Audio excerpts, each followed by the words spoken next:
Welcome to Storytime, the series where I tell you stories based on true events shared by people who wish to share their scariest moments.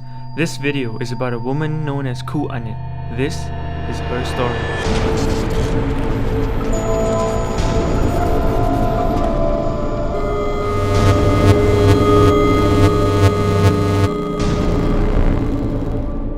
Turning 17, Ku Anit usually wakes up at 3 in the morning to study for her upcoming SPM exam, worrying she won't fulfill her target result, so she created her routine of waking up at 3 AM every night without the need of an alarm.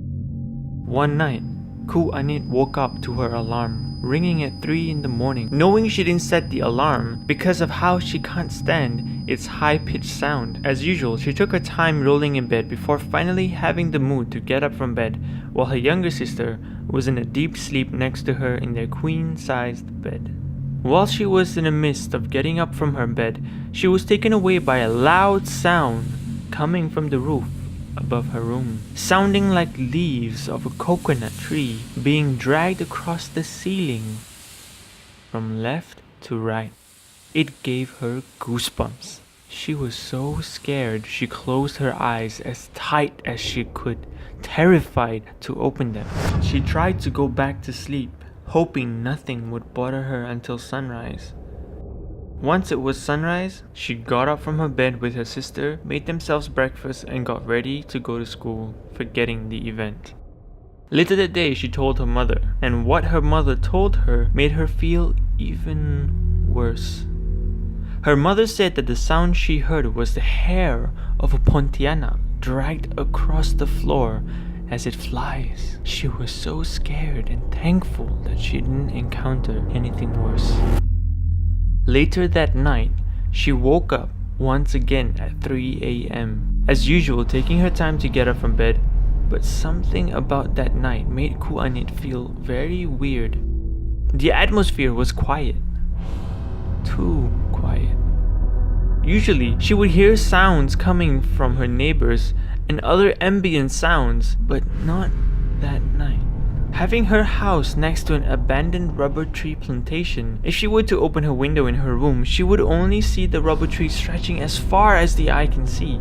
So suddenly, she heard two of her neighbor's dogs howling to each other, having the feeling that these dogs saw something in that plantation. All of a sudden, she heard the scream of a man shouting for help coming from the plantation, saying,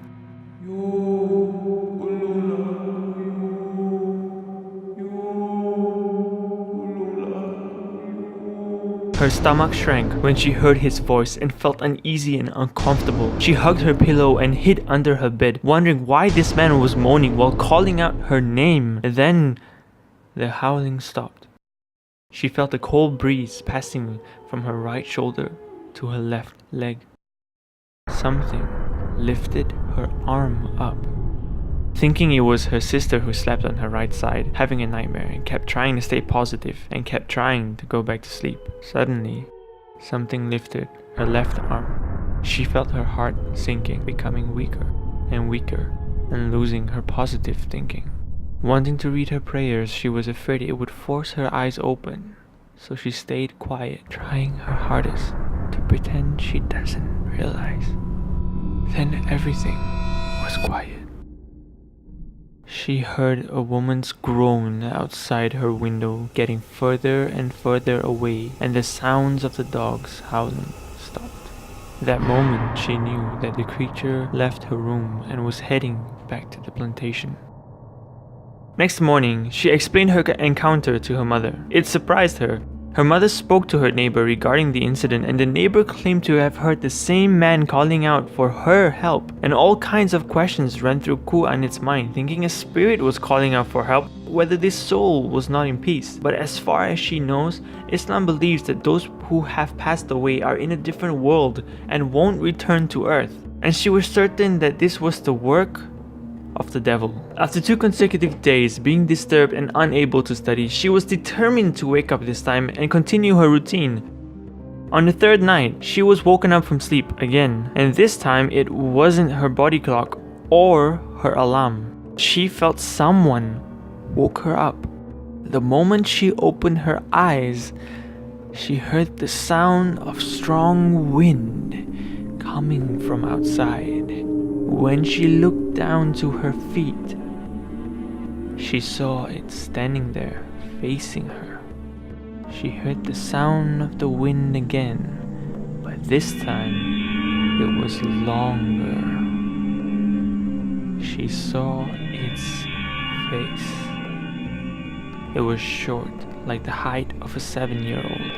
It had large red eyes that stared at her, and the skin on its face was dangling, showing almost nothing but flesh. She shut her eyes as fast as she could. Sweat dripped down her forehead, and 1 minute felt like an hour. Ku Anit kept as quiet as she could, trying to regain her strength to open her eyes, and once she opened them, it was gone. She doesn't know why she was disturbed so heavily those 3 days, but after she saw that creature on the 3rd night, she was not disturbed by it anymore. She lost her courage to study at 3 in the morning and would only study till 11 p.m. Since then, she was never disturbed by the creature, and she has no idea why. This video is part of Wise Defies' new series called Storytime. Subscribe to Wise Defies to watch more Storytime videos coming up weekly, as well as our other 2 series on Wise Defies. Don't forget to subscribe and click that bell to get notified for every new upload weekly. This is Storytime, and this concludes the 3 a.m. story. Please don't forget to subscribe, like, and share this video. This is Wise Defies. See you next time.